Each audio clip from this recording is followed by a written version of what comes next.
Alors c'est un terme anglais qui désigne, c'est la nature sauvage non touchée par l'homme.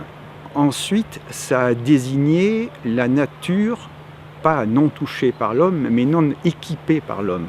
C'est-à-dire l'homme peut y être présent, mais il y a un minimum d'équipement. Au départ, à Biella, il y a eu la création de Montagne Wilderness International.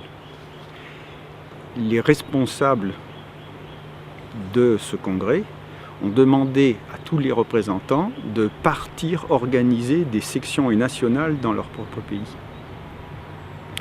Donc, en particulier, on s'est retrouvé avec Patrick Gabarou, il y avait Haroun Tazieff et François Labande, moi-même. On est rentré en France avec l'idée qu'il fallait qu'on crée une section Montagne Wilderness en France. Et ce qu'on cherche à défendre depuis le début, et depuis 20 ans maintenant, c'est le fait qu'il faut que l'homme soit dans la nature. Ce qu'on veut défendre, c'est l'expérience de la montagne et pas seulement la montagne. Si la montagne est aseptisée, l'expérience est très nettement réduite et ce n'est qu'un objet de consommation.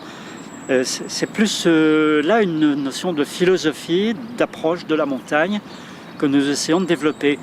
Ce n'est pas pour autant de l'élitisme, parce que cette expérience que l'on peut faire de la nature à l'état pur, elle est possible à tous les niveaux.